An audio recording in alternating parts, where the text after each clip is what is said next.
नमस्कार, मैं गुड़िया सह गुड मॉर्निंग स्टडी में आपका स्वागत है। सुप्रीम कोर्ट ने विशेषाधिकार का प्रयोग कर तलाक कराया। कहा, शादी टूटने का मतलब जीवन का अंत नहीं।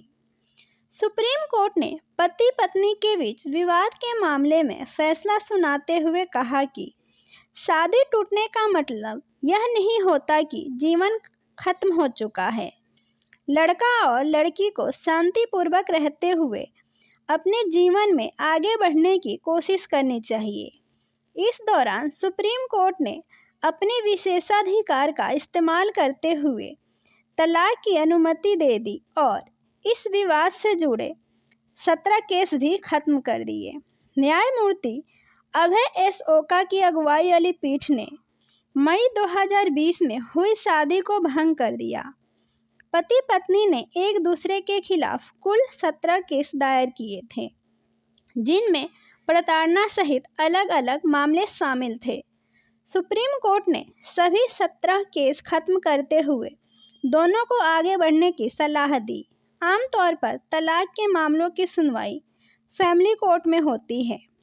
यहाँ पति पत्नी को आपसी सहमति से तलाक देना पड़ता है या एक दूसरे के खिलाफ आरोप साबित करने पड़ते हैं। इसमें कम से कम 6 महीने का समय लगता है। सालगिरह से पहले आई तलाक की नौबत।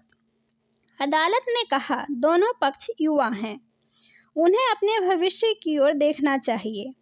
अगर शादी विफल हो गई है तो यह दोनों के लिए जीवन का अंत नहीं है। उन्हें आगे देखना चाहिए और नया जीवन शुरू करना चाहिए। अदालत ने कहा कि दंपति से अनुरोध है कि वे अब शांतिपूर्वक रहें और जीवन में आगे बढ़ें। अदालत ने इसे उन दुर्भाग्यपूर्ण मामलों में से एक बताया जहां शादी के 1 साल के भीतर ही पत्नी ने अपने पति और ससुराल वालों पर लगातार उत्पीड़न का आरोप लगाया। शादी की सालगिरह से पहले ही पत्नी को अपना ससुराल छोड़ने के लिए मजबूर होना पड़ा। कोर्ट ने किया विशेषाधिकार का प्रयोग। अदालत ने दोनों पक्षों के वकीलों को सलाह दी कि इन 2 मुकदमों को लड़ना व्यर्थ होगा, क्योंकि ये कई साल तक खींच सकते हैं। इसके बाद वकीलों ने अदालत से अनुरोध किया कि वह तलाक के लिए भारतीय संविधान के अनुच्छेद 142 के तहत अपने अधिकार का प्रयोग करें। साल 2020 में शादी के बाद से ही महिला अपने माता पिता के घर पर रह रही है, क्योंकि पति पत्नी के बीच संबंध खराब हो गए थे। ऐसी ही अन्य खबरों की जानकारी के लिए हमारे चैनल पर बने रहें। धन्यवाद।